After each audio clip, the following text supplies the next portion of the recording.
Hello students, कैसे हैं आप सभी।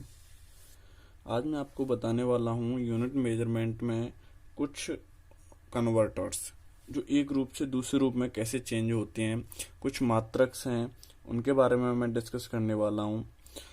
तो ये वाली class 11th 12th air force navy NDA सभी के लिए लागू होती है, या कुछ भी इनमें से जो भी कुछ पढ़ना चाहता है वो इन सभी के लिए यूजफुल होता है। ठीक है ना। तो सबसे पहले मैं स्टेप बाय स्टेप आगे बढ़ूंगा और कुछ यूनिट्स हैं जो एक रूप से दूसरे रूप में कैसे कन्वर्ट होती हैं उसके बारे में हम इसमें डिस्कस करेंगे। ठीक है ना। तो सबसे पहले अगर हम बात करें तो लेंथ है हमारी, तो लंबाई के बारे में देखते हैं। लंबाई जैसे हम दूरी कहते हैं, तो दूरी की कौन कौन सी हमारे पास यूनिट है, दूरी की कौन कौन सी इकाई हैं, तो उनको हम पढ़ते हैं। ठीक है ना। ये आपका पार्ट 3 है, 11th क्लास का पार्ट 3 है, वैसे ये सभी के लिए अप्लाई है। ठीक है ना। चलिए, तो मैं सबसे पहले लेता हूँ इसमें फर्स्ट लेंथ का है, तो खगोलीय मोस्ट इम्पोर्टेंट है, आपने पढ़ी भी होगी। ठीक है ना। इसे एस्ट्रोलॉजिकल यूनिट भी बोलते हैं, खगोलीय इकाई।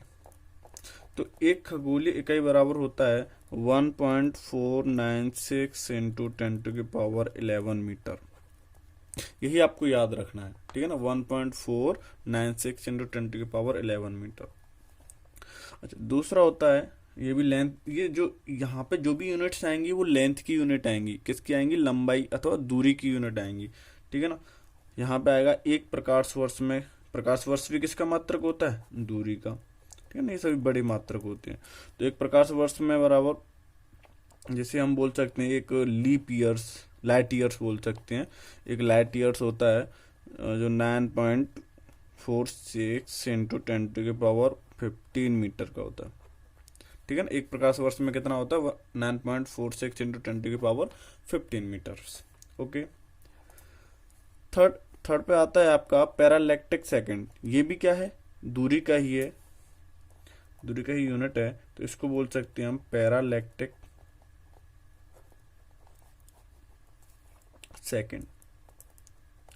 ये सारे के सारे आपको लग रहा होगा ये लेंथ का है, वो उसका टाइम का है, ये दूरी का है। इसमें होता है, इसे 1 पीसी से रिप्रेजेंट भी करते हैं।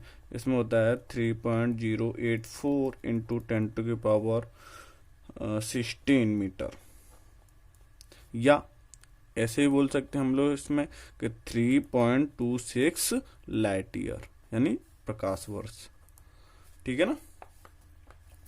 चलिए आगे चलते हैं। फोर्थ नंबर पे हमारा आता है, हम जैसे माइक्रोमीटर बोलते हैं, है ना। तो एक माइक्रोन, एक माइक्रोन, तो ये तो पता है आपको, एक माइक्रोन 10⁻6 अच्छे से रिप्रेजेंट करते हैं 1 म्यू सी। ये म्यू का निशान होता है। ठीक है ना। 1 mu C.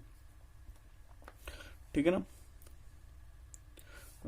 Sir micro coulomb, sir meter है ना। ठीक है, हाँ।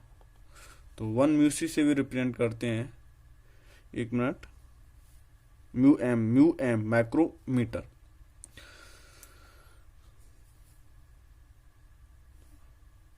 तो 1 माइक्रोमीटर में कितने होता है? 10⁻6 मीटर होते हैं, ध्यान रखना इसको। 5 पर क्या आता है आपका? नैनोमीटर। नैनोमीटर भी पता होगा आपको, 10⁻9 -9 मीटर। रिप्रेजेंट कैसे करते हैं? एनएम से, है ना। ठीक है। एंगस्ट्रॉम, एक एंगस्ट्रॉम सिंबल से लिख देता हूँ, एक एंगस्ट्रॉम में कितना होता है? 10⁻10 मीटर होता है। ठीक है ना। अगला आता है एक्स किरण, यानी 1 एक्स। इसको हम रिप्रेजेंट भी कर सकते हैं 1 एक्स रे। 1 एक्स यूनिट में कितना होता है? 10⁻13 मीटर। ठीक है ना। एक्सरे के लिए यूज होता है। ठीक है ना। ये भी दूरी का मात्रक होता है, 1 एक्स यानी एक्स किरण। 8 पे आता है आपका फर्मी। क्या आता है? फर्मी। तो फर्मी में क्या होता है भाई? एक फर्मी बराबर क्या होता है? 10⁻15 मीटर होता है। ठीक है ना। दिखाई दे रहा है। चलिए मैं इसको और ऐसे कर देता हूँ। ठीक है। 9th। अब 9th नंबर पे आता है आपका, जैसे हम बोल सकते हैं इंच बोल सकते हैं, तो है ना, तो हम बात कर रहे हैं 1 इंच। इंच भी किसका मात्रक होता है, दूरी का, तो 1 इंच 1, ऐसे रिप्रेजेंट कर सकते हैं 1 इंच। तो 1 इंच इक्वल क्या होता है, 0.02554 मीटर। ठीक है ना। अगला 10th नंबर पे आपका आता है यार्ड। क्या आता है, यार्ड। तो 1 यार्ड बराबर क्या होता है, 1 यार्ड बराबर, इसे YD से रिप्रेजेंट करते हैं, तो ये होता है 0.9144 मीटर। 1 यार्ड में कितना होता है, 0.9144 मीटर होता है। ठीक है ना। ये आपको सभी याद होने चाहिए, आप अच्छे से लिख लेना है इनको, ताकि आप लोगों को अच्छी तरीके से समझ सकें और अच्छी तरीके से यूज कर सकें, अप्लाई कर सकें। ठीक है ना। जैसे आगे आता है आपका 11th नंबर पे, अगर आपका आता है जैसे हम मील बोलते हैं, है ना, 1 मील में कितने मीटर होते हैं, ये तो पता होना चाहिए। तो 1 मील में होता है 1.61 किलोमीटर। कितने होते हैं, 1.61 किलोमीटर्स। अप्रोक्सीमेशन 1.5 ऐसे बोल सकते हैं हम लोग। ठीक है ना। तो 12th नंबर पे आपका आता है, दिखाई दे रहा है, 12th नंबर पे आपका आता है मील, नॉटिकल मील होता है ना, जो समुद्र में दूरियों को मापते हैं। तो नॉटिकल, क्या, नॉटिकल मील में क्या हो, मील में कितने मीटर होते हैं, नॉटिकल मील में, जैसे हम इसे रिप्रेजेंट करते हैं 1 मील, इसमें होता है आपका 1852 मीटर, 1852 1852 मीटर होता है। ठीक है ना। आगे इसी में जैसे ही और आगे बढ़ते हैं, यहां से स्टार्ट कर देता हूं। ठीक है ना। आपका 13 नंबर, 13, अब 13 नंबर जैसे आ जाता है फुट आ जाता है ना, तो क्या आता है, फुट, FT।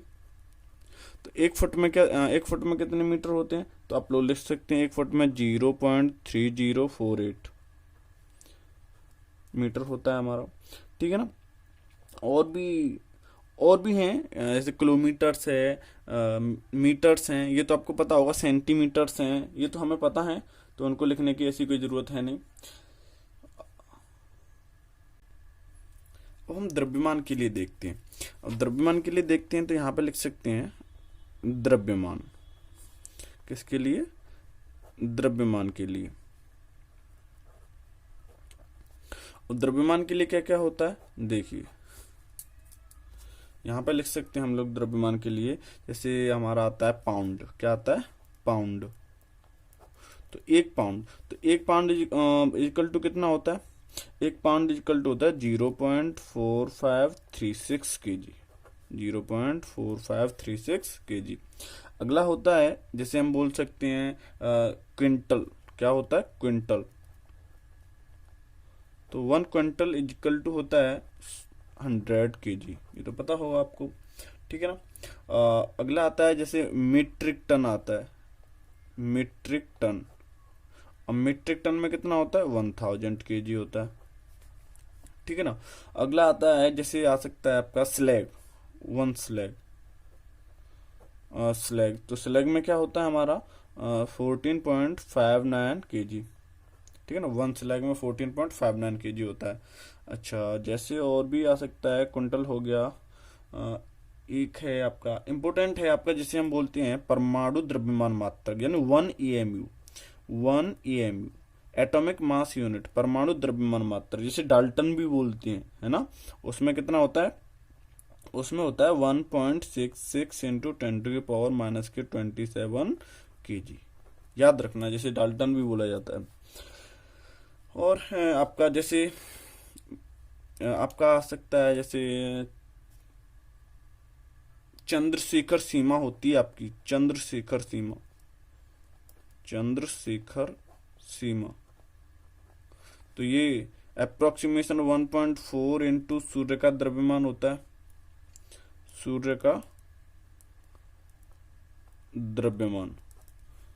तो इसमें होता है आपका कितना 2.8 इसमें होता है अप्रोक्सीमेशन 2.8 इंटू 10⁻30 kg 30 kg। ठीक है ना। तो ये आपके द्रव्यमान के हो गए। इसी प्रकार आपके समय के लिए होंगे और उसके बाद आपके विविध के लिए। जैसे आपका समय के लिए, तो समय के लिए आपका आता है, जैसे हम बोल सकते हैं एक चंद्रमास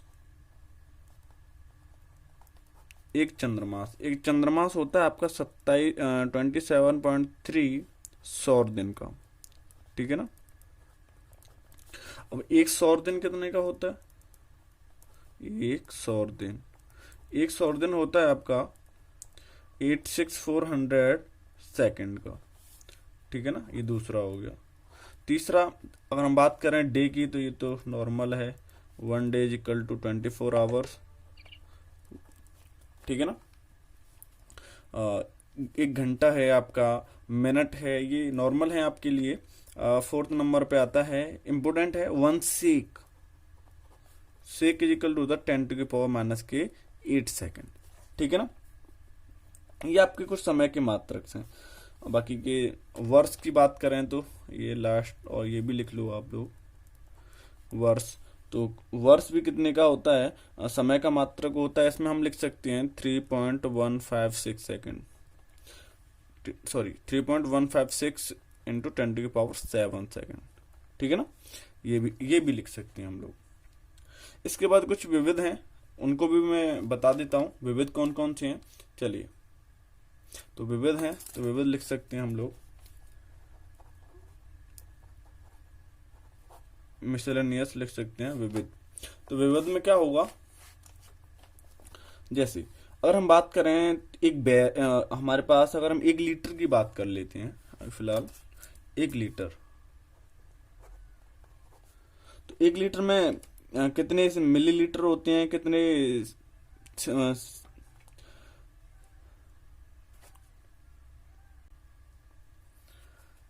इसी प्रकार एक बार्न होता है, एक बार्न जो कि क्षेत्रफल का मात्रक होता है हमारा, उसमें होता है 10⁻⁻28 मीटर स्क्वायर। ठीक है ना।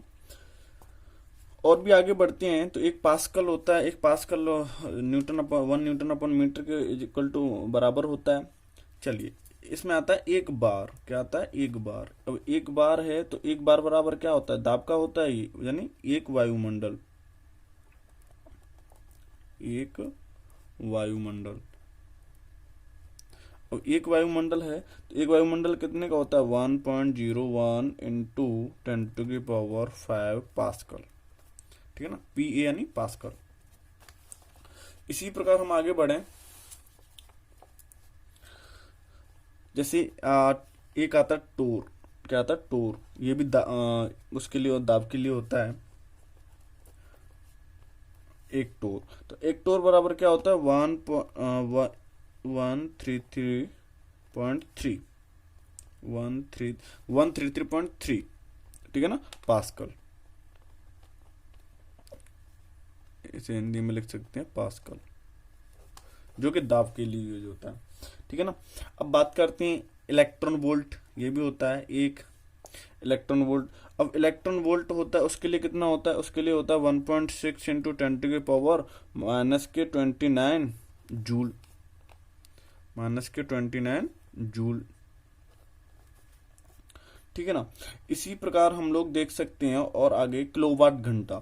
तो 1 किलोवाट घंटा में 3.6 इंटू 10⁻, ये ऊर्जा का होता है जूल। ठीक है ना।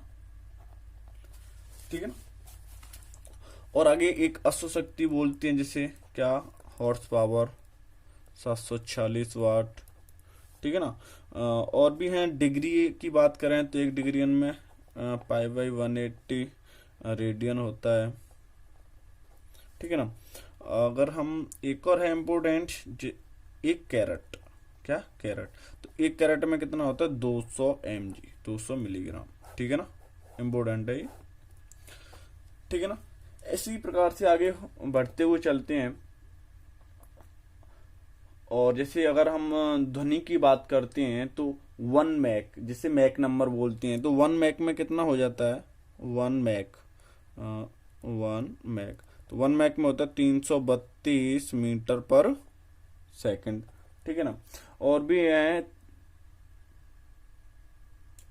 जैसे एक बैकरल होता है, बैकरल, तो एक बैकरल को बोलते हैं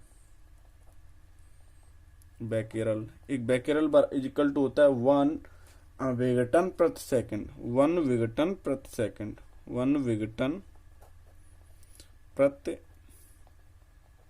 1 विघटन प्रति सेकंड होता है, ठीक है ना।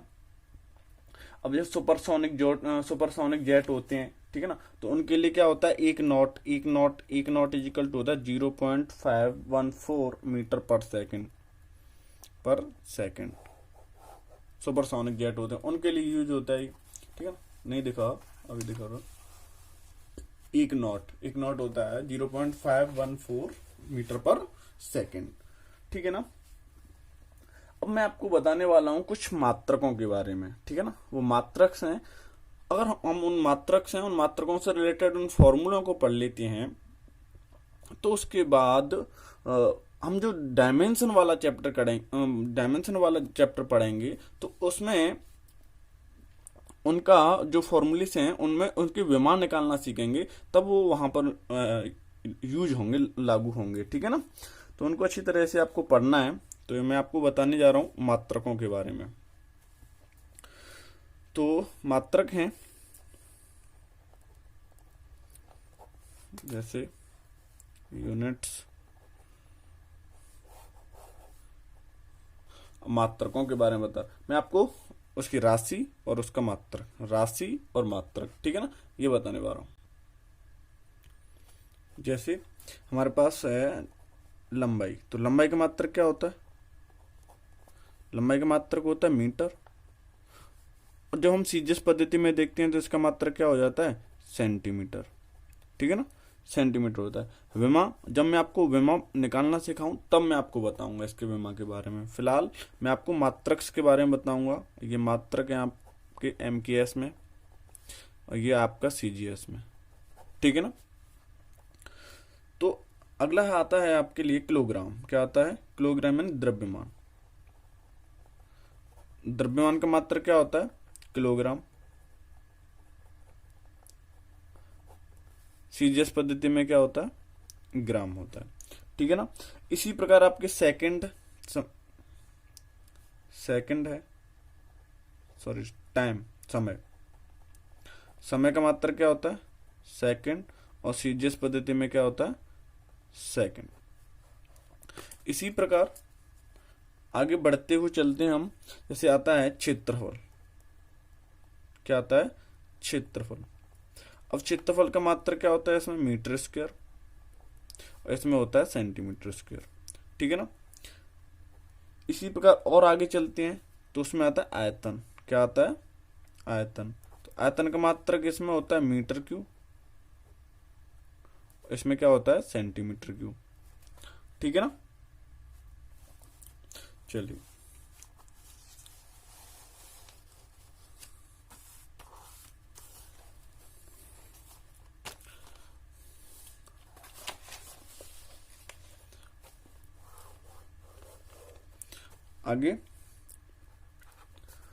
आगे आपका आता है, जैसे अगर हम बात करें तो घनत्व। क्या आता है, घनत्व का क्या होता है, द्रव्यमान बट्टे आयतन। तो द्रव्यमान बट्टे आयतन तो ऐसे लिख सकते हैं हम लोग, द्रव्यमान बटा आयतन। द्रव्यमान का क्या आता है, एम का कितना होता है, किलोग्राम, बट्टे आयतन का कितना होता है, मीटर क्यूब। ऐसे हम बनाना सीखेंगे हम लोग। उसमें करेंगे तो ग्राम सीजीएस में, बट्टे ये किस में होता है, सेंटीमीटर क्यूब। तो उसमें हो जाएगा ग्राम प्रति सेंटीमीटर क्यूब। समझ में आ रहा है, नहीं आ रहा है। चलिए इसी प्रकार हम बात करें कोणीय वेग की। कोणीय वेग है तो कोणीय वेग का इसे ओमेगा बराबर थीटा अपॉन टी, ठीक है ना। कोणीय विस्थापन बट्टे समय, तो कोणीय विस्थापन यानी ये भी दूरी है, तो इसका तो दूरी तो है लेकिन ये किसमें है, कोण में। तो भाई इसका मात्रक क्या होगा बताइए। तो इसका मात्रक अगर पूरा देखते हैं तो इसका मात्रक होता है रेडियन पर सेकंड। क्या होता है? रेडियन पर सेकंड। सीजीएस पद्धति में बोल रहे होंगे तो सीजीएस पद्धति में भी क्या होगा? रेडियन पर सेकंड होगा। तो इसी क्रम में हम आगे बढ़ते हुए चलेंगे। जैसे 8वां एक और देखते हैं, कार्य। अब कार्य है, अब कार्य का मात्रक क्या होता है? कार्य का मात्रक फॉर्मूला आपने पढ़ा होगा, W बराबर क्या होता है? F इंटू एस, बल गुणा विस्थापन। अब बल का मात्रक क्या होता है? न्यूटन। बल का मात्रक क्या होता है? न्यूटन। विस्थापन का मात्रक क्या होता है? में दूरी है, मीटर। क्या हो जाएगी? Newton into meter. अब सीजीएस पद्धति में बात करें तो बल का मात्रक क्या होता है? डायन, ठीक है ना, और मीटर का कितना होता है? सेंटीमीटर। तो सीजीएस पद्धति में हो जाएगा डायन इंटू सेंटीमीटर। समझ में आ रहा है ना? इसी तरीके से इसी क्रम में हम आगे बढ़ते हुए चलेंगे। नेक्स्ट वीडियो में जब मैं आपको बताऊंगा कि हमें विमा कैसे निकालनी है, ठीक है ना, तो मैं आपको पहले इन छोटी छोटी फॉर्मूलों पर विमा निकालना बताऊंगा, फिर आगे धीरे धीरे बड़े जो भी विमा निकालनी होंगी, बड़े इक्वेशंस की, बड़े फॉर्मूले की, तो हम उसकी विमा निकालेंगे। इसके बाद मैं आपको कराऊंगा एरर के बारे में, कि अगर हमारे पास जो भी त्रुटि होती है वो त्रुटि कैसे होती है, उस त्रुटि के बारे में बताऊंगा, ठीक है ना। इसी के साथ ही आपका चैप्टर फिनिश हो जाएगा। ओके, थैंक यू, धन्यवाद। आज इस वीडियो में इतना ही।